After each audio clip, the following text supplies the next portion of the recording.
Welcome to Trinity Online. My name is Becks, and this weekend, for the first time since March of 2020, our Kelowna church community will be meeting for in-person weekend service. That's a really big deal, and we are so excited to be back. Now, if you're watching Trinity Online right now, one of two things would be true. One, you were not able to make it to the family reunion at the farm, or two, you did, and you just can't get enough of our community experiences, whether it's in person or digital. If the second one is true, extra bonus points to you.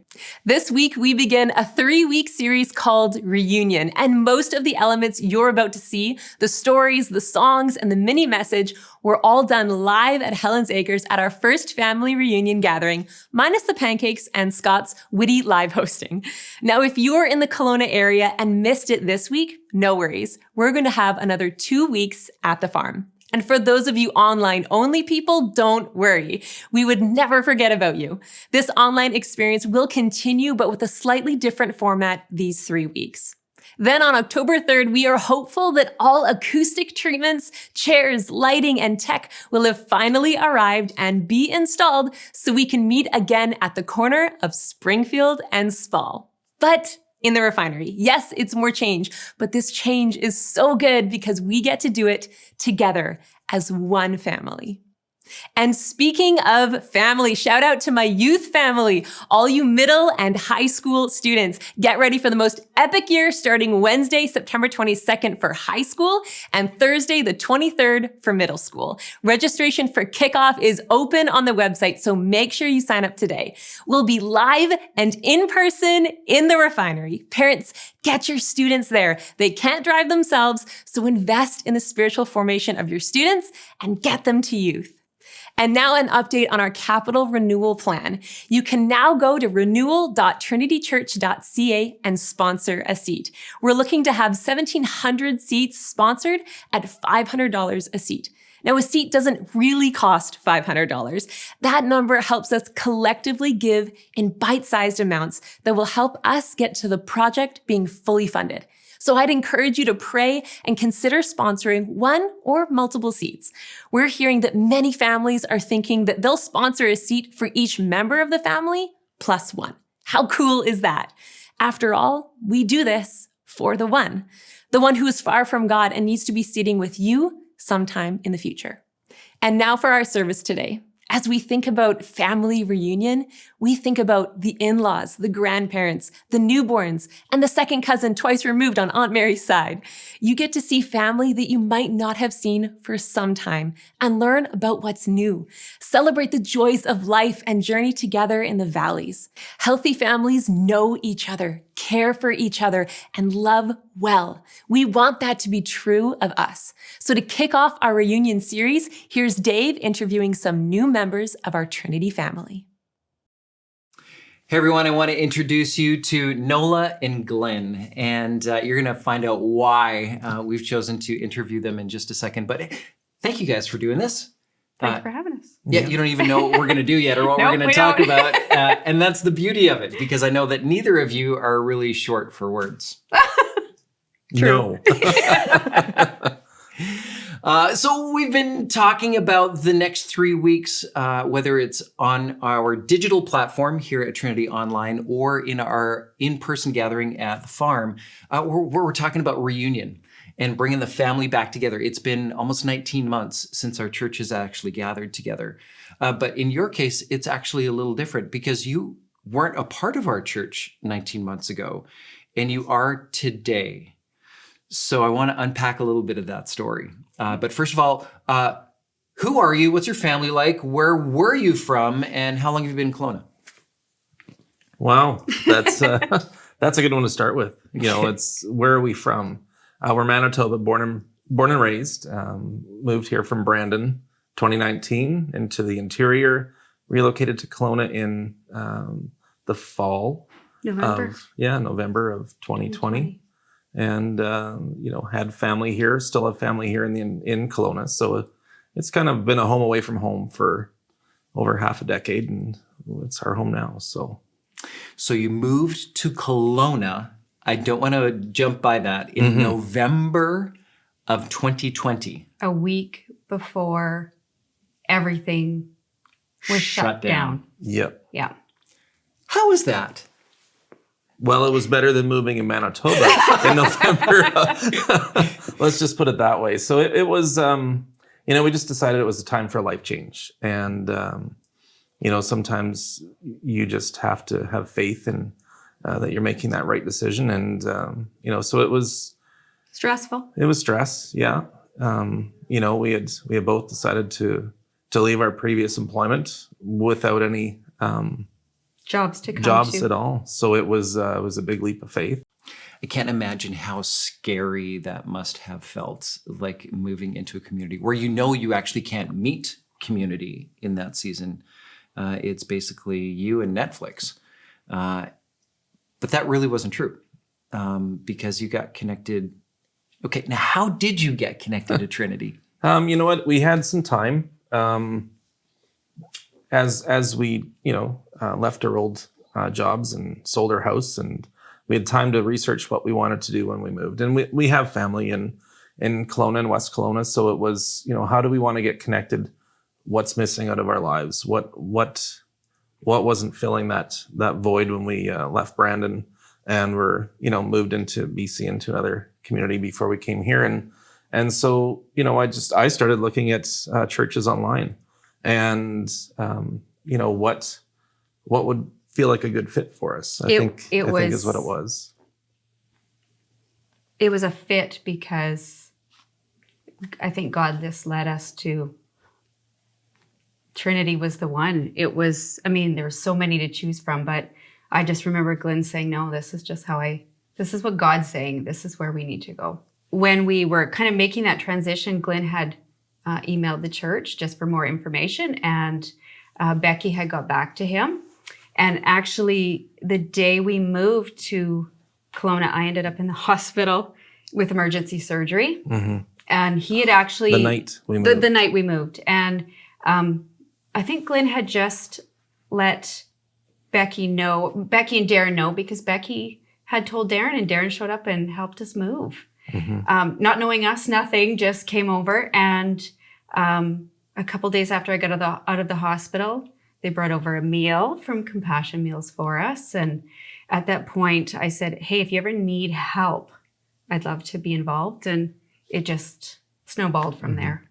Trinity's a large community church. It does big good. But, one of the things that I looked at was how it was broken down during the pandemic, how you guys broke down a church to fit for all. And I think that was the key for us is, the connection. It was just how it just played out, and it was comfortable going through the door. So that was it. I think the virtual door. Yeah, the virtual door.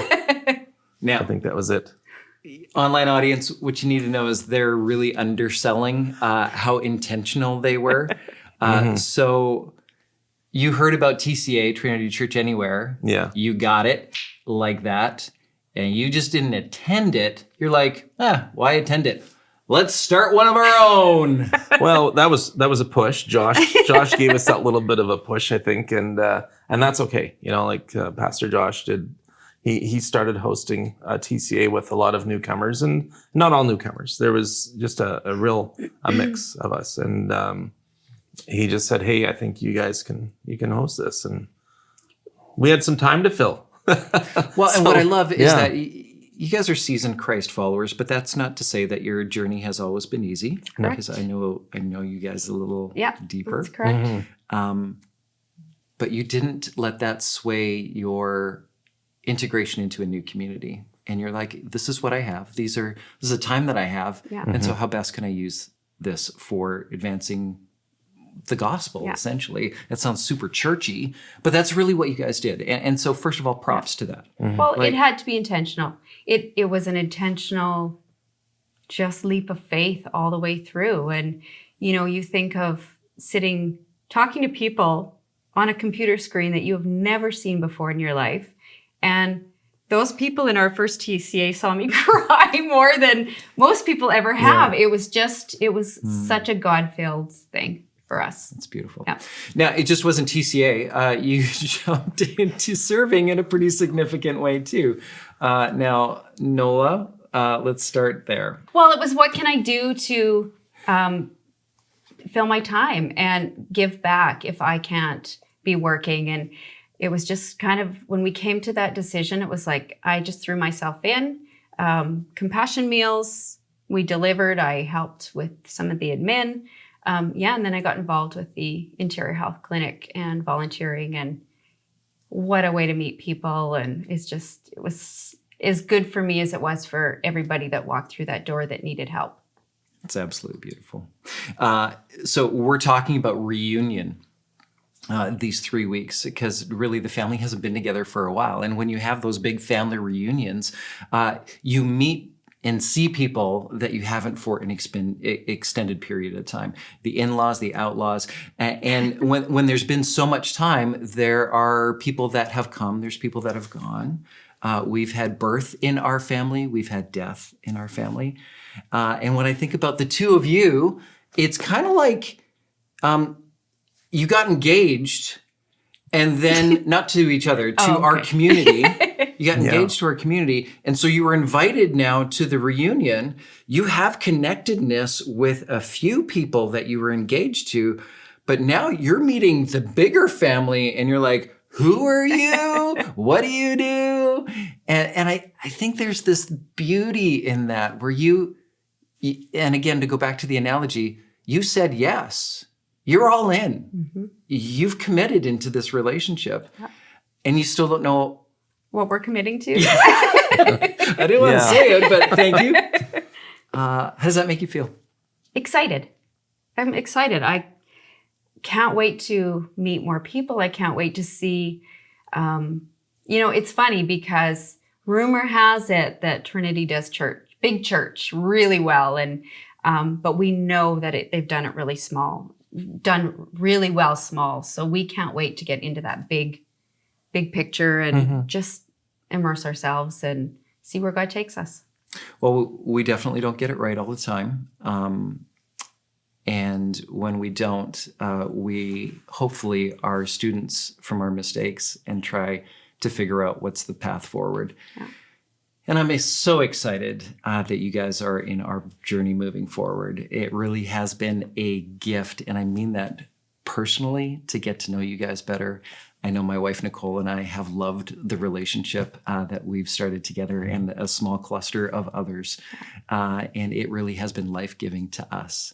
So welcome to the family. Thank you. And we're so excited to see what God has in store for you. Thank you. Thanks.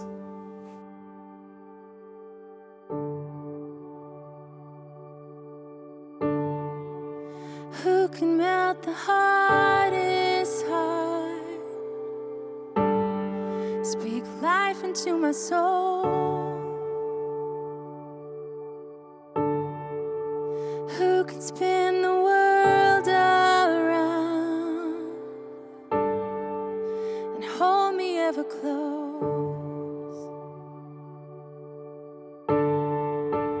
Who can search the depths of me and love me to the core?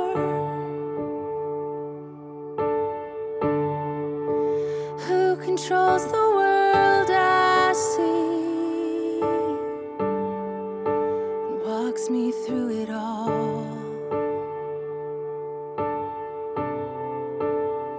No one but you.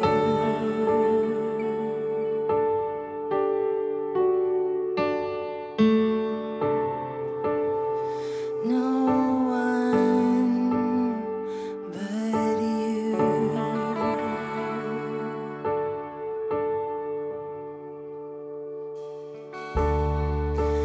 Who has made the righteous right? Who has paved my way with grace?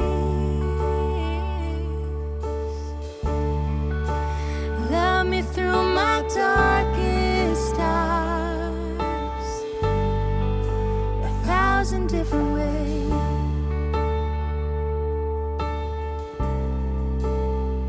No one but you.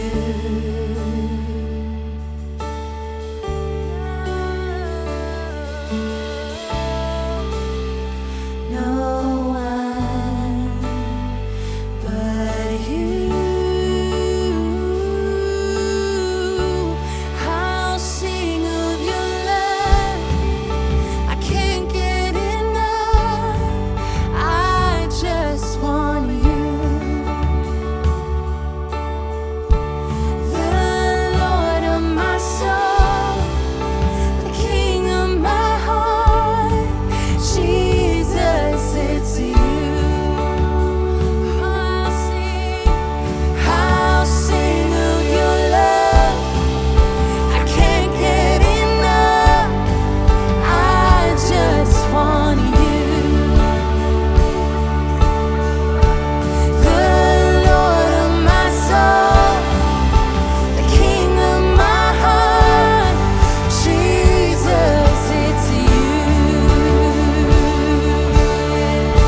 sing to the Lord.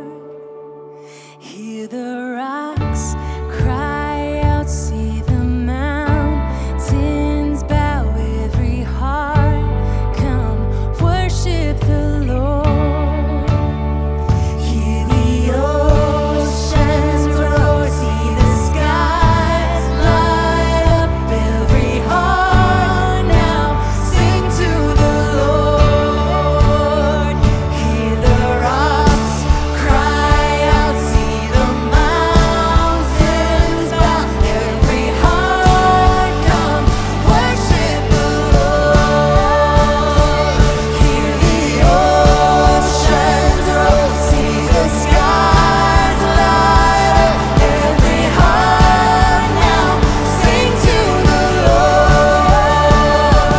Hear the rocks cry out, see the mountains bow, every heart come worship the Lord,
but you.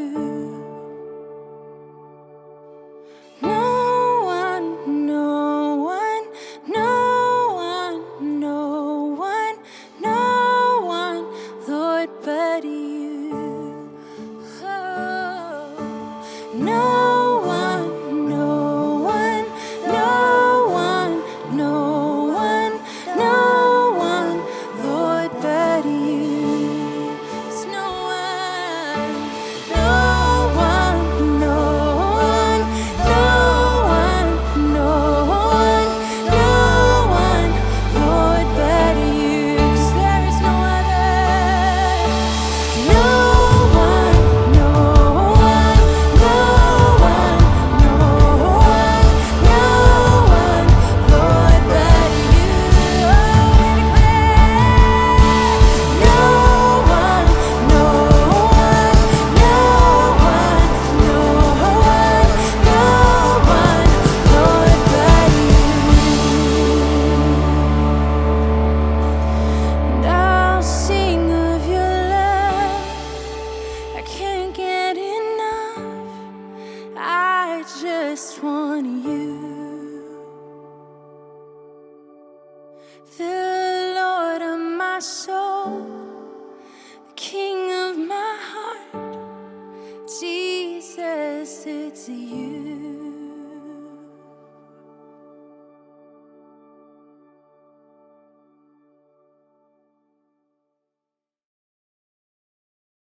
Well, our family reunion series continues with the incomparable, the illustrious, the never duplicated, the never impersonated Noah Wiebe.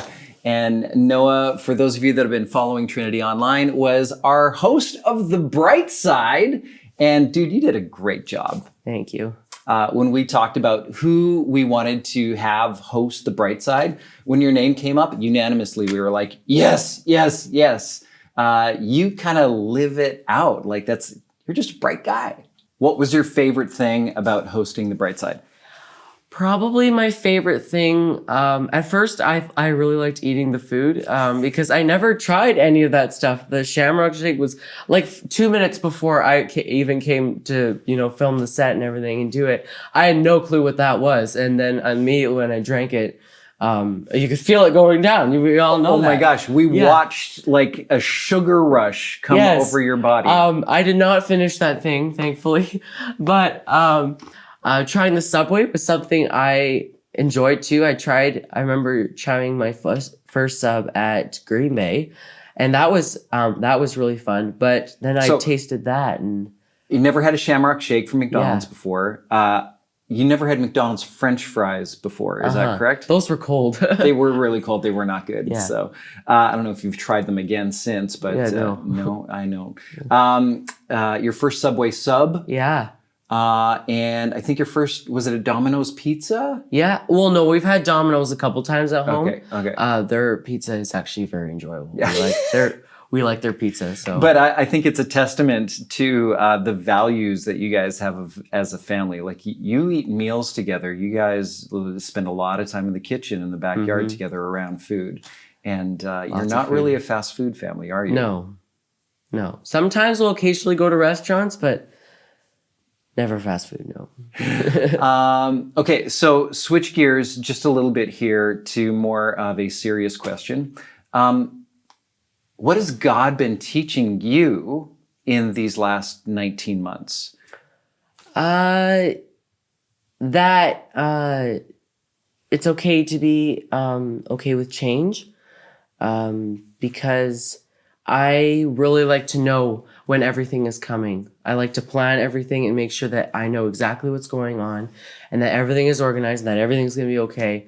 And then when COVID hit, I got to learn about uncertainty, and experiencing all those different things that came along the way with that, and experiencing all those new adventures that I went on. And now thinking back, like, oh yeah, that went by so fast. And then when you were in the season, it was like, this is taking forever. And, but I realized that this whole time God has been working, that this whole time I wasn't alone, that he had my hand. He was carrying me on his shoulders. And yeah, it was a great time. I definitely learned a lot from that. How old are you? I am almost 14, so just 13. Yeah. Okay, almost 14. Okay, now every week when we were shooting The Bright Side, you would bring your own props that we would put in the set. And they were important to you. Sometimes they were a picture, sometimes they were something from your bedroom or a tchotchke. A tchotchke is... Don't worry about it. Why did you do that? Why was that important to you? I really liked adding my personality to it because it made me feel a little bit more welcome to it. At first, I was really a little bit nervous, and my parents kind of helped me comfort a bit. And so when we filmed the first one and then you said, oh, you can bring some of your stuff, I immediately started, packing my bags and started thinking everything that was going to go on the set. So we brought up a lot in the first week. I know. I had my black belt up there, which I got in May. I had a rhino that someone carved from Africa that my dad brought 3 years back. And yeah, whatever. And it's a very nice carving. So yeah. And my friend gave me this 3D printed, fire crystal thing. I have a seashell from Maui that was there that I picked off the sand myself. It wasn't just the store-bought crappy kind from Dollarama or whatever it was. Okay. Yeah. So we get it that you have this connectedness to things, which I actually think is quite beautiful. And it's actually quite biblical. There's actually all throughout the Old Testament, God says, I want you to do these things, place these rocks in this place, create an altar so that you remember. And I think God asks us to put things in our life to remember different elements. Anyways, that's a preachy thing. But we didn't even have this conversation, and today you brought stuff. Yes. It's been a while since we did this, and I didn't ask you. What did you bring? So my auntie from Ontario, we went a couple weeks back. She used her silhouette machine and made this lovely bright side cup. And I thought it was quite fascinating because I didn't see it coming. My cousin told me, "Oh, my mom made you a cup," and I was like, "Okay." I didn't even ask what it was or anything. And the next morning, she gave me this cup, and she even put the thought in the font that the lines were in the middle, and that every single color was in its proper spot, and that was very thoughtful. And on the back it says "Shine on, people, shine on," which I thought was pretty clever. Instead of, checking off the syrup and the milk and the drink and everything else, that useless information that nobody cares about. Well, put it on the set. Yeah. Nice. Okay, what else you got? My auntie and uncle who live in Abbotsford, I think they live there, I don't know, somewhere near Abbotsford, sent me this mirror. You can probably see the camera reflection through it. And it says "Shine on," and it's really nice. I put it right beside my bed. So every time I wake up, I'm reminded to always keep shining on. And you're looking at yourself, so it's a constant reminder that this is your posture every day. Yeah. And it's kind of like the front, it kind of comes out, so your head's kind of weird and shifted everywhere. But oh yeah. But it's still a really nice mirror, and I really like it, and it's really, really special. And yeah, love it. All right. Anything else? Yes, one more thing. My cousin, Ava, gave me this pencil, and it's really nice and sparkly. Like, look at that. Very nice and clear. Anyways, I really like it because I really like school, and it's yellow. So I thought it really reminds me to, shine on and sparkle and keep that light in that darkness. Yeah. So that's really, really nice. As we've been doing the bright side, you were telling about really fun stories of people being a light in our community. Did that do anything in you? Did you end up thinking about how you were talking, acting, living out because of your involvement with the bright side?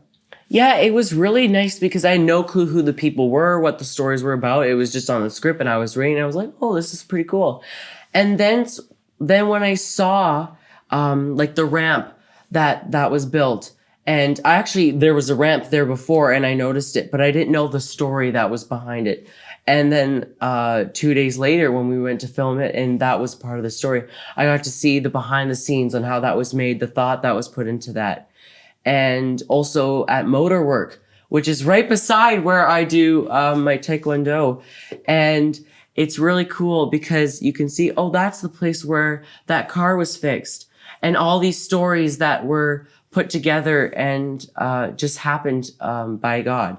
And it was very cool to see. There is this beautiful connectedness to our faith, and it gets lived out in real time when we're authentic with who we are and what God has given us, and others will see it. And I think that's a beautiful thing, that you're reflecting on other people's good works, and then you get to be a mouthpiece in a very good way to say, "Hey, these people are doing great stuff." Yeah. And so I think that's the beauty of the church. And it was cool to see when we had the family at the farm thing back in July. All these people that I was telling stories about came and said, "Oh, hi, we are this and this."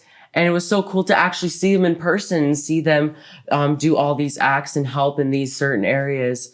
And it was cool to meet them and say hi and everything and have a good conversation and stuff. So. Well, you need to know that a couple of months ago, I got an email from a beloved senior in our community. Her name was Cheryl Korsch. And Cheryl gave me an email and said, "We need more bright sides on Trinity Online. That's the best part of the entire service." I'm like, okay. I think Wayne and Scott might be a little offended by that. But she had found just a beauty in not only the stories, but in how you were portraying them.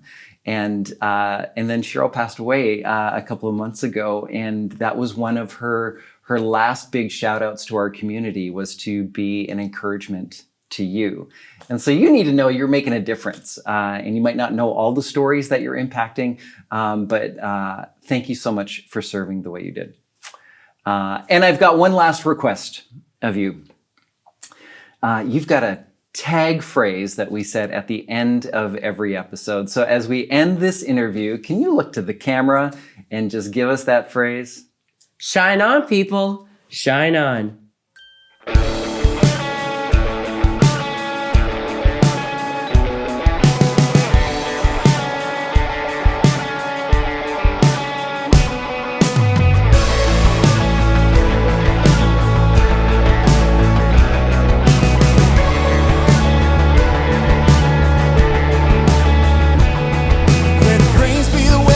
Silences the enemy. Let praise be a weapon that conquers all anxiety. Let it rise. Let praise arise. We sing your name in the dark and it changes everything.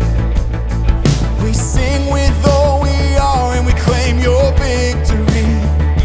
Let it rise. Let praise arise. We'll see you break down every wall. We'll watch the giants fall. Fear cannot survive when we praise you. The God of breakthroughs on our side. Forever lift him high. With all creation crying out, we praise you. Oh, we praise you. Oh, let faith be the song that overcomes the raging sea. Let faith be the song that calms the storm inside of me. Let it rise. Let faith arise. Let it rise. We'll see you break down every wall. We'll watch the giants fall. Fear cannot survive when we praise you. The God of breakthroughs on our side. Forever lift him high. With all creation crying out, we praise you. Oh, we praise you. Oh,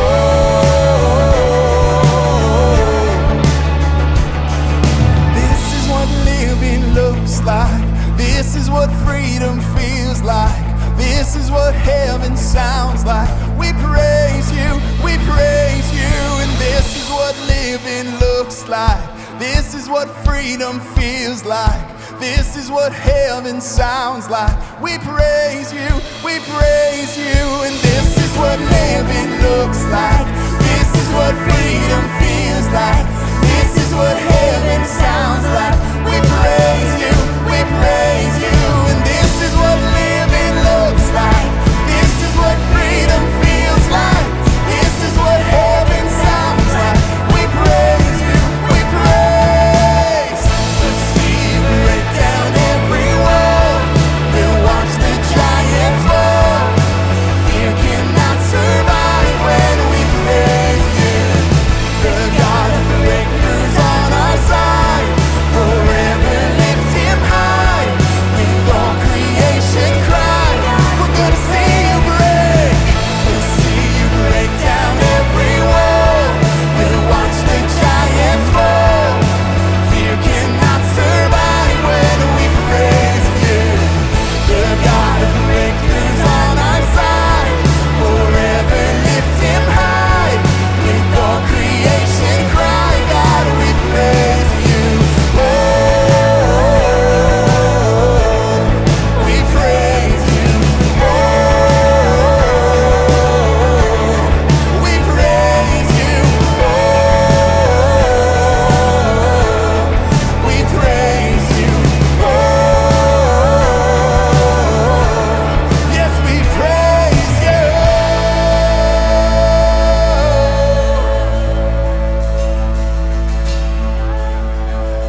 Yes, God, we praise you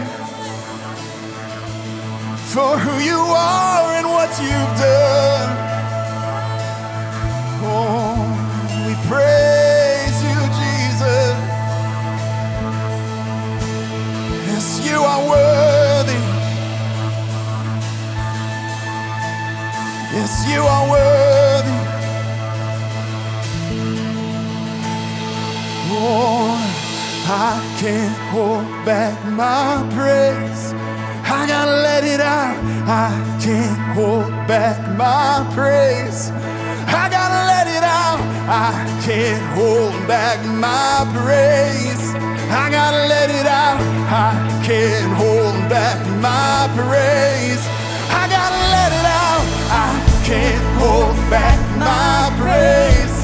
I gotta let it out. I can't hold back my praise. Oh, I gotta let it out. I can't hold back my praise. I gotta let it out. I can't hold back my praise. If this is what living looks like, this is what freedom feels like, this is what heaven sounds like, we praise you, we praise you. Yes, this is what living looks like, this is what freedom feels like, this is what heaven sounds like, we praise you, we praise. We'll see you break down every wall, we'll watch the giants fall. You cannot survive when we praise you. The God of the breakthroughs on our side, forever lift him high. With all creation cry, God, we praise you.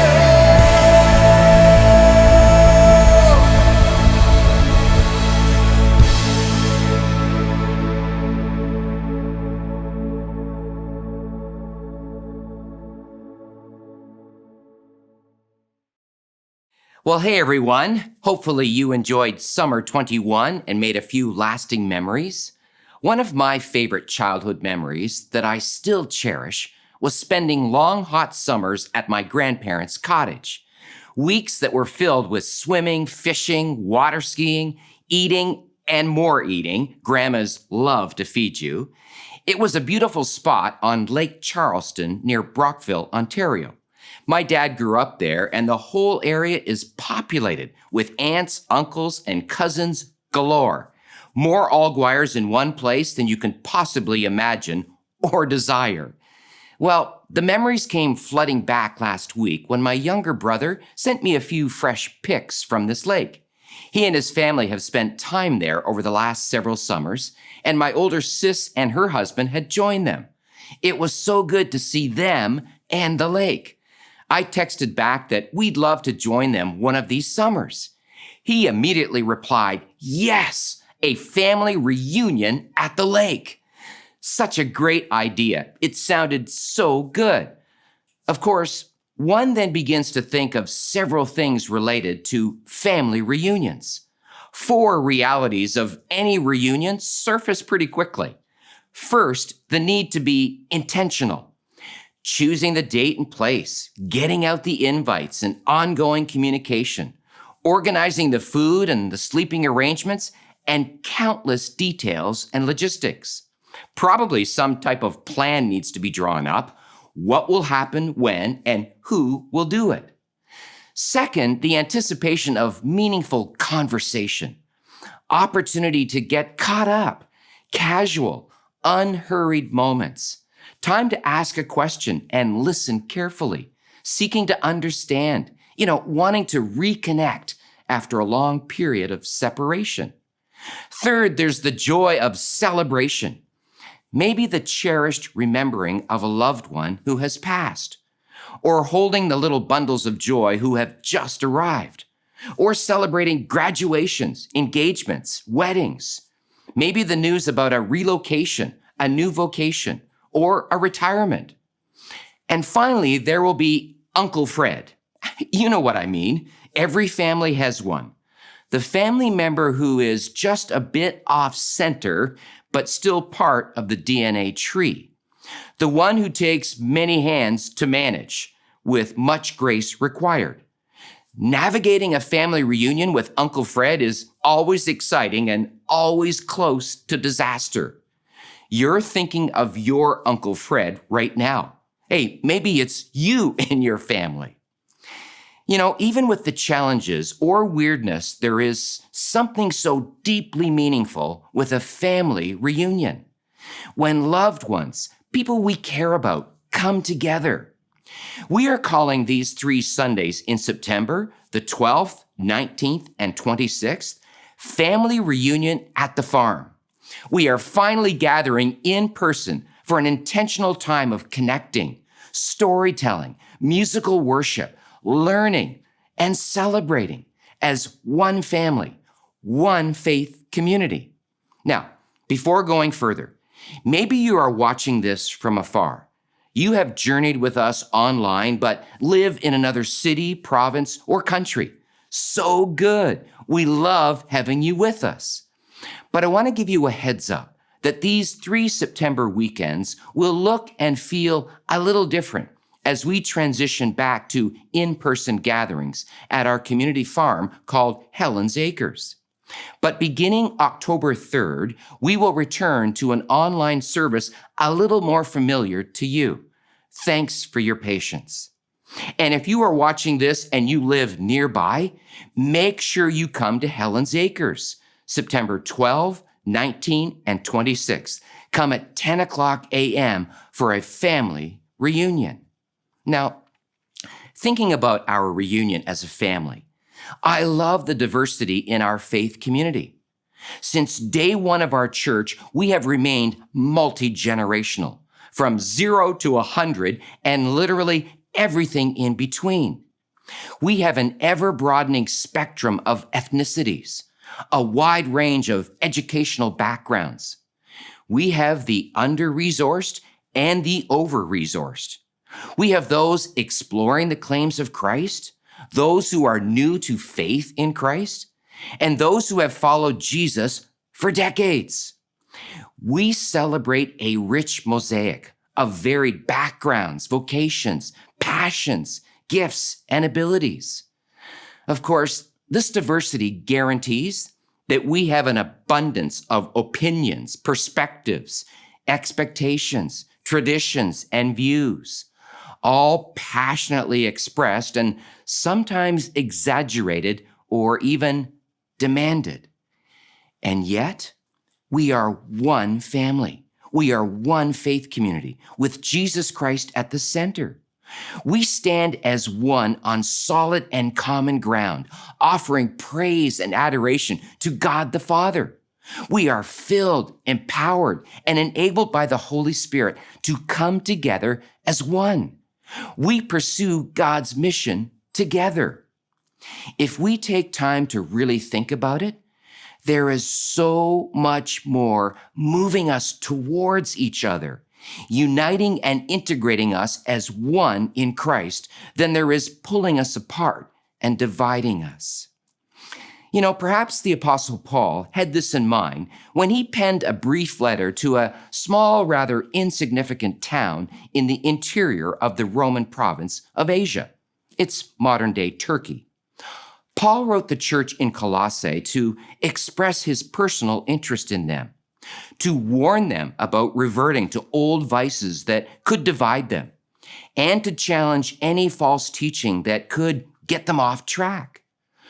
Paul counters and silences the loud voices of division by setting forth the exalted nature and unmatched glory of Christ.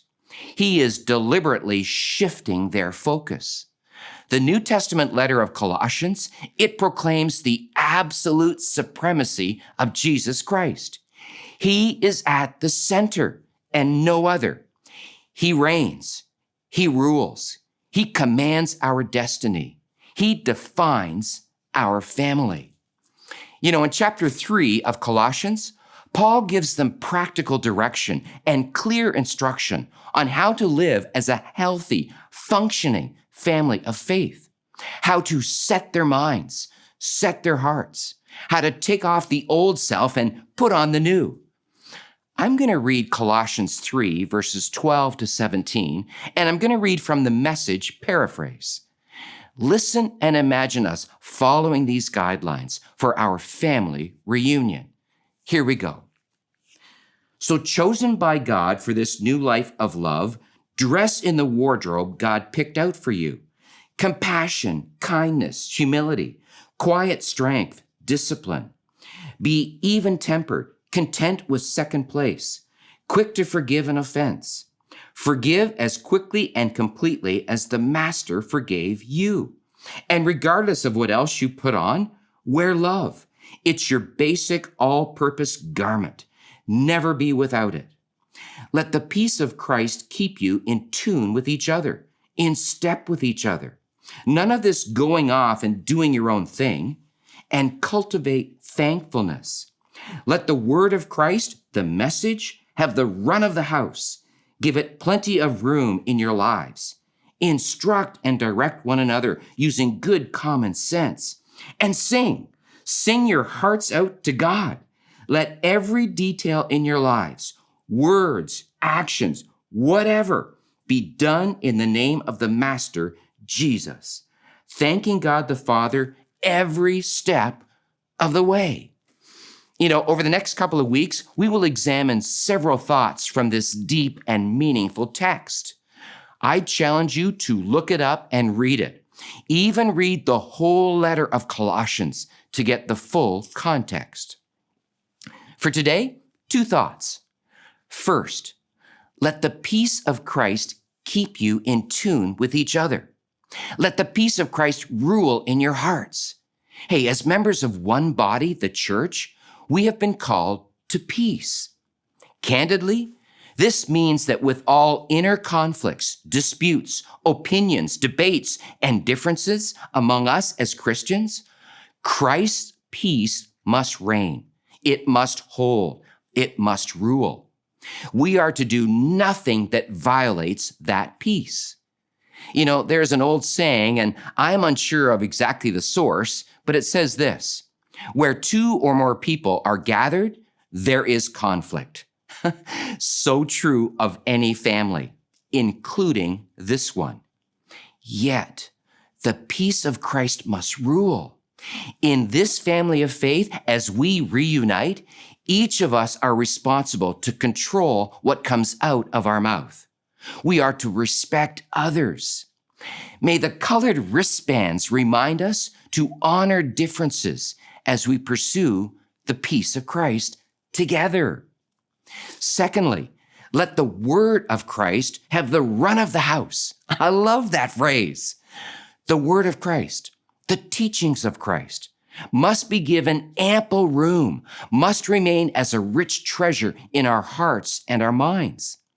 The message of Christ is to become so deeply implanted within us that it controls our thinking, our believing, our speaking, and our doing. Karl Barth, in his commentary on Romans, puts this clearly.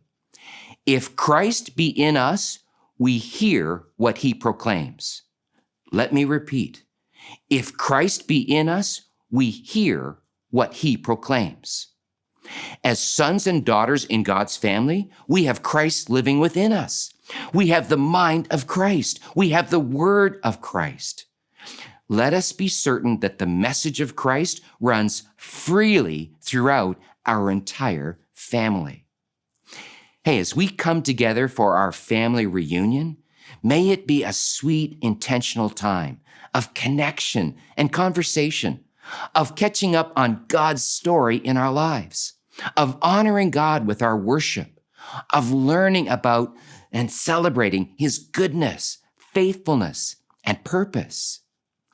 May his peace rule and his message reign in our family, now and forevermore. Amen. Our team here at Trinity believes that the church is more important today than perhaps it's ever been. For months during the deepest seasons of this past year and a half, these words were projected night and day in our empty auditorium. It's a paraphrase of Isaiah 60, verse 2.